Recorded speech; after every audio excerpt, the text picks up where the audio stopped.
Hello dear students, welcome back. By now we have studied various accounting terms.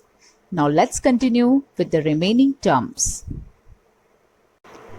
Let's start with the new term depreciation. Depreciation means a gradual and permanent reduction in the value of an asset due to use and wear and tear of asset.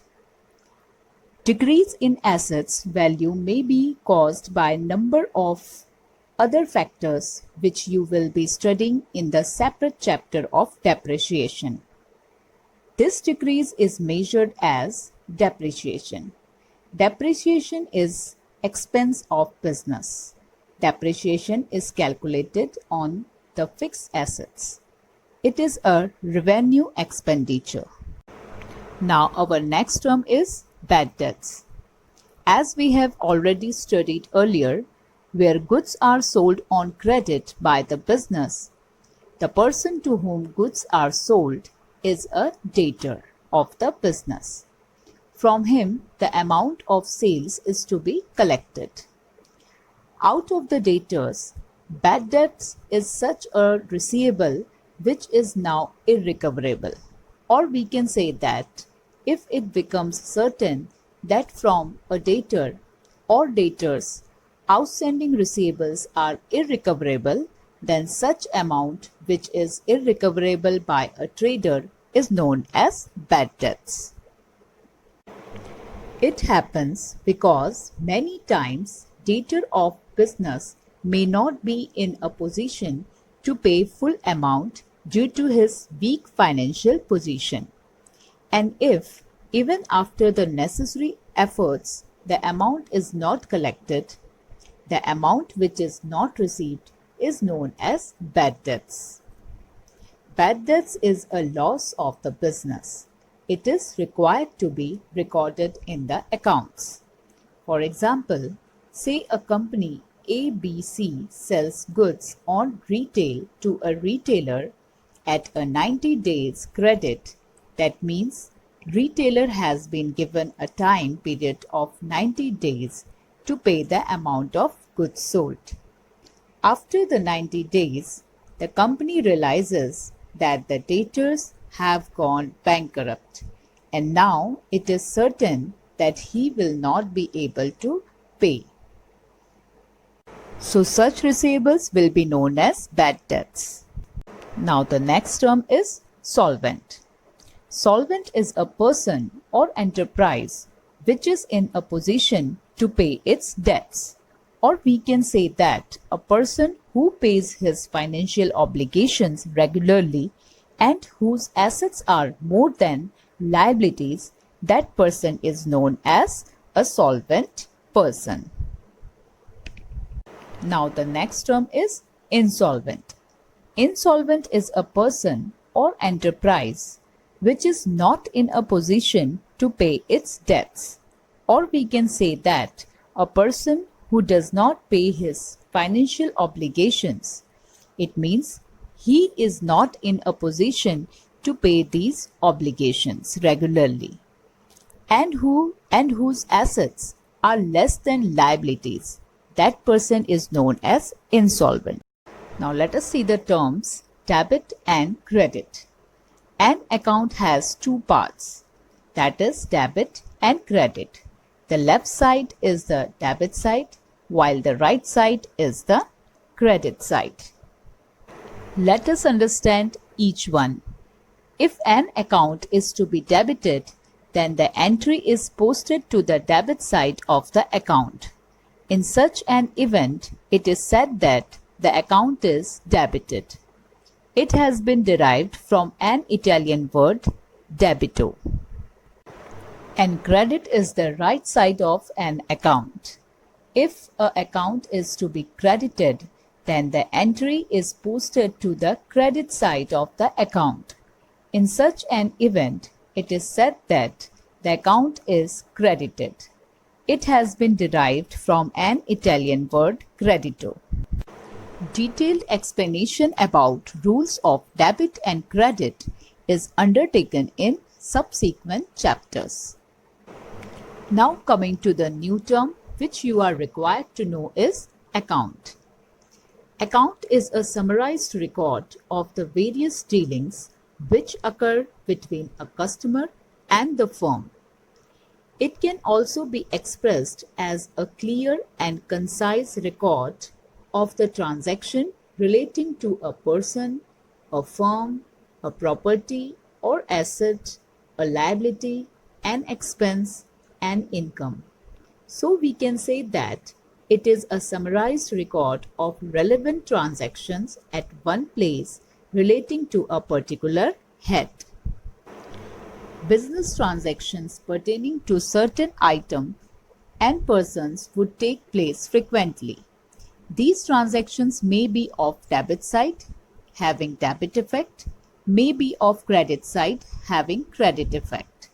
Transaction pertaining to respective item or person is recorded at one place and from where the summary of transaction of that item or person can be obtained.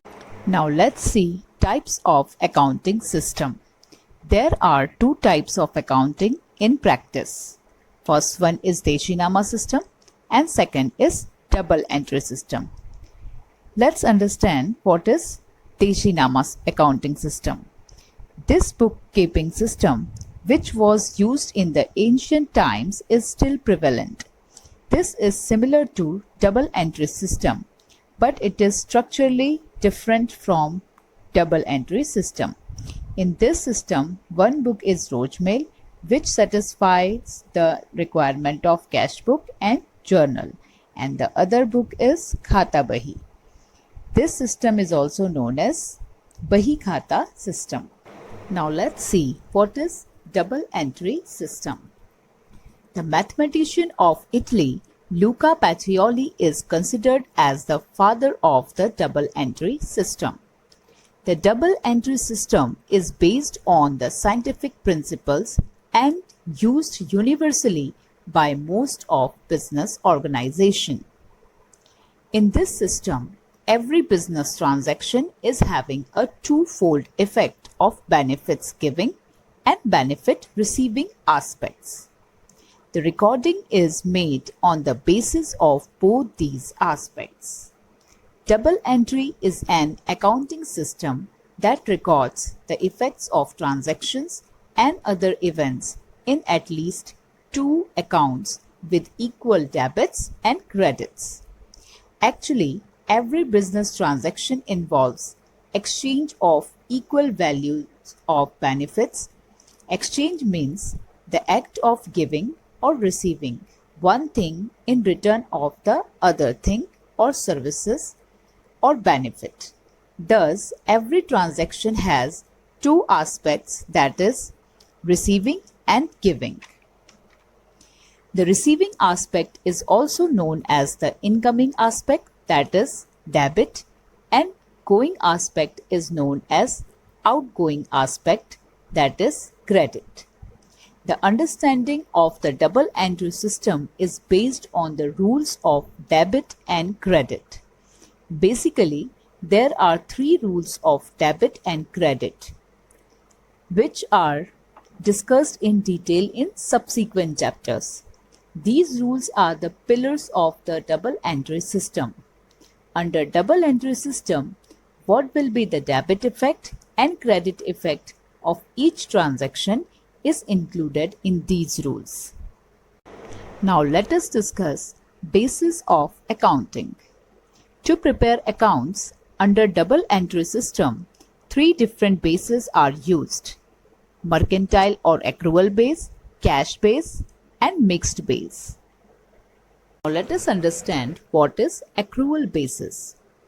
Under accrual basis of accounting, accounting entries are made on the basis of amounts having become due for payment or receipts. As per accrual basis of accounting, we record both incomes which are received in cash or not, but these must be earned by businessmen. All the expenses which are paid in cash or not, but these must be due. Profit and loss account is made on this basis of accounting. In the expense side, we include cash purchase, credit purchase, cash expense, and expense payables. In the income side, we include cash sales, credit sale, cash incomes, and income receivables. Net profit or net loss is calculated by comparing both income side and expense side. Some income which are in cash, but if these incomes are received in advance, then we will not include such incomes, as these incomes are cash but not earned. If there are advance cash incomes in total incomes, we will deduct for calculating the net profit or net loss under this basis of accounting. Similarly, if there are any advance payment which is paid but not due, we will deduct it from total expense. Accrual basis system shows exactly what is happening in the business, not what a business will achieve shortly.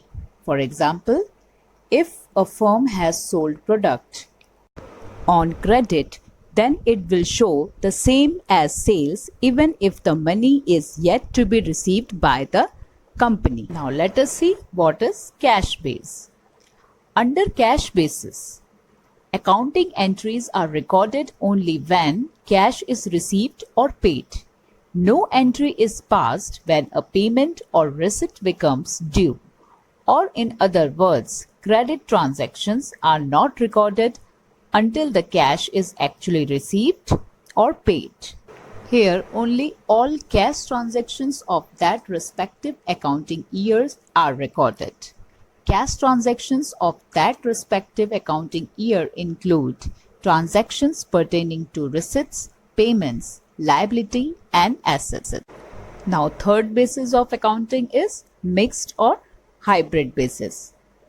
When certain items of revenue or expenditure are recorded in the books of account on cash basis and certain items on accrual or mercantile basis, the basis of accounting so employed is called hybrid basis of accounting. Or we can say that hybrid method is a mixture of the accrual system and cash system. That is why it is also known as mixed method. This method is identified as modified method of mercantile system. Now let us see steps to prepare accounts. The accounting process is a series of activities that begins with a transaction and ends with the closing of the books. It is also called accounting cycle. In accounting, some of the steps are followed in the chronological order.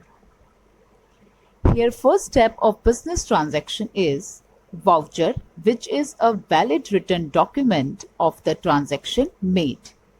Here in the first step, the transaction's source document such as purchase order or invoice is prepared. On the basis of such vouchers, transactions are analyzed and classified. This step involves identifying the accounts that are affected. Here it is determined whether transaction of business is economic or non-economic, whether the transaction is cash or credit. The next step is to record the transaction by making entries. Here economic transactions of business are recorded in journals or subsidiary book. In the next step, journal entries are posted to the ledger accounts. Then in fifth step, trial balance is prepared. In trial balance, all balances of accounts are disclosed. In the final step, annual accounts is prepared, which includes trading account, profit and loss account, and balance sheet. You will be learning in detail all these steps to prepare accounts in subsequent chapters. So here your first chapter gets completed. Hope you guys understood it properly. I will be back soon with new video. Till then, keep learning. Thank you very much.